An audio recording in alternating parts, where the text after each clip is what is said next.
This is Anthony Wise, Mathematical Logic, course 5154. These are my problem presentations from my books, and then something I've learned as well.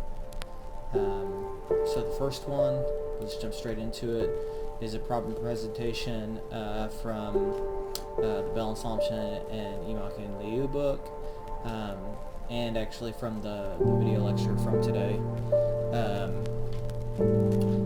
So from the video lecture, there was a lot of talk about recursive functions and non-determinate functions, but in the recursive functions lecture, the question was brought up: how do you prove, or to prove that g of n equals n squared is recursive?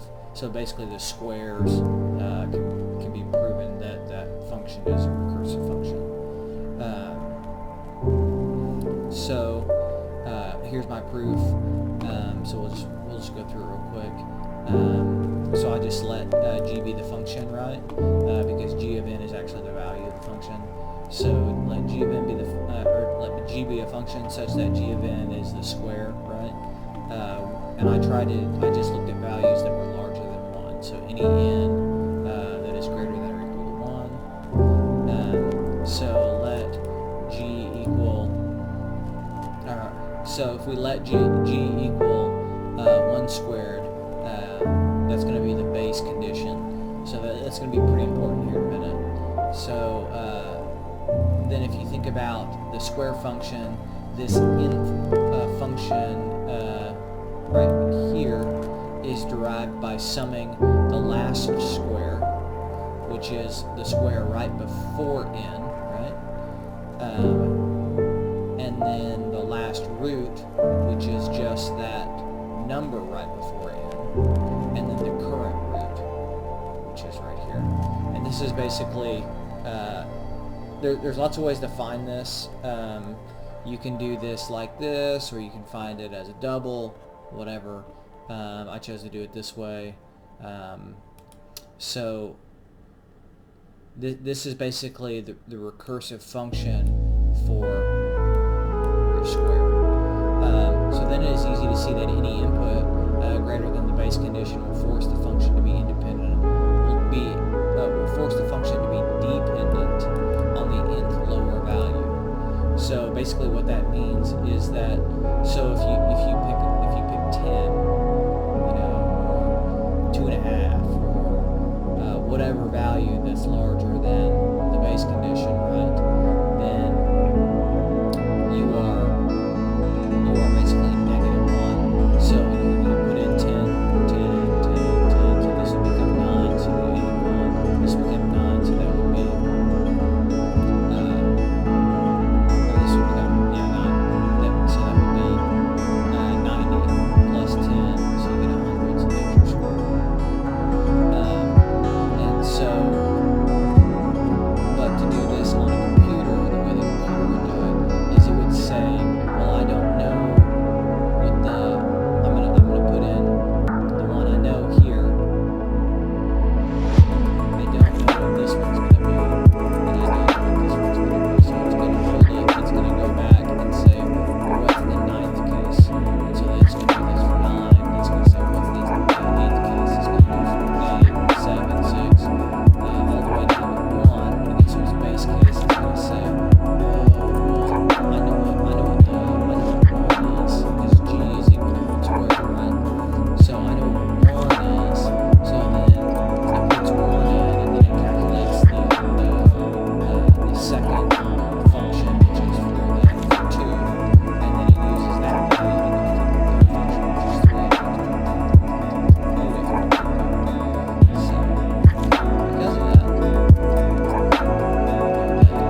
This is page 16, and I'll add this in for the PDF that I submit with this video. But basically, it's talking about that just like there's,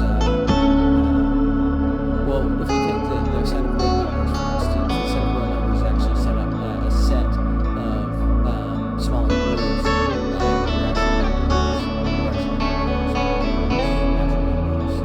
basically all those sets all together make up the real numbers, right? Well, then there's also an extension of the real numbers that is this R star, to denote R star here, and that is called the hyperreals. And that extension includes the infinite set of infinitesimals, which we went over in class, very, very small values, and then their set of reciprocals, which are very, very large values. You can imagine how big that is. So that's basically what makes up this set, right? And so, and then it goes on to say that it's an elementary transfer, or elementary, I'm going to forget the words for this, from the reals to the hyperreals. Extension, elementary extension. So what I did was I did an embedding, and I did this like actually in the last video for H and B, and it's kind of the same thing, and I wanted to kind of compare these books, and so I used the same proof structure with phi as my operation, and we're embedding all of these into numbers such that H and B is within the extension, this is actually from U of B, from the directly from this as well, because it's an elementary extension, because they're basically doing the same thing. We're talking about a subset extension, is a subset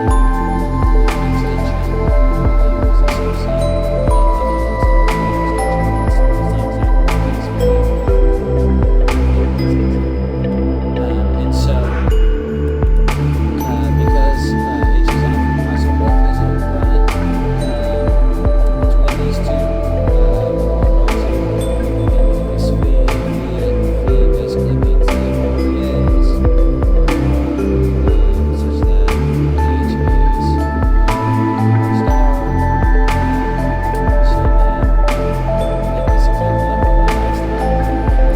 so then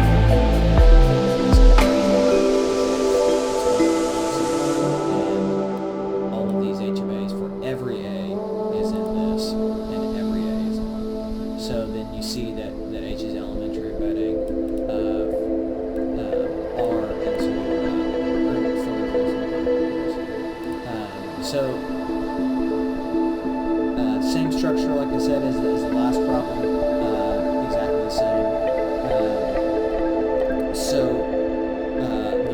this book actually goes through it in more or less the same way.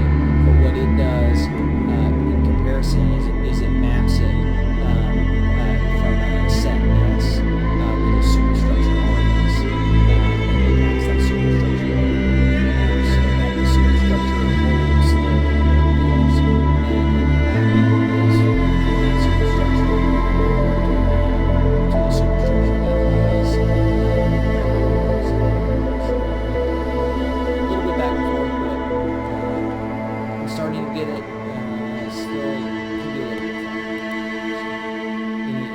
Any suggestions for better explanations would be much appreciated. And so then I did this last slide is something I've learned. And so for these readings, like I said, I try to unify the books and kind of read the chapters that look at the specific sections that we're studying in the lecture videos.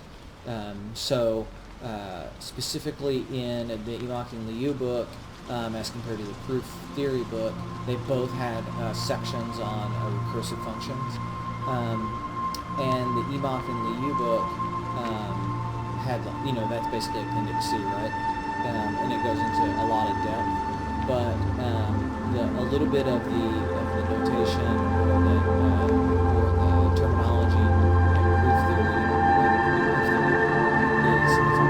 different. So it talks about not only just recursive functions, but general recursive functions, partial recursive functions, total recursive functions, and it does a set of definitions for that. So I've learned to really be careful about, well, I'm reading this book, so I need to be in the mindset of this author, and I need to look at the notation this way. Even if, Dr. Install does a really good job of explaining those differences, but just to keep my mind straight when I'm reading each individual textbook to make sure that I'm reading the notation the way that author, that book. So that's one of the things I like to do.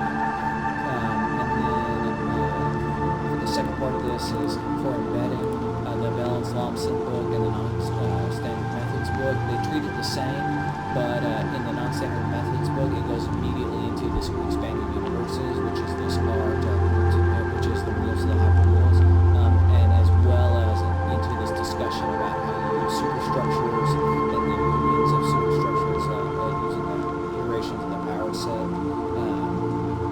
X to be able to contain everything that you need in order to develop some of these topics in classical mathematics. And all that's kind of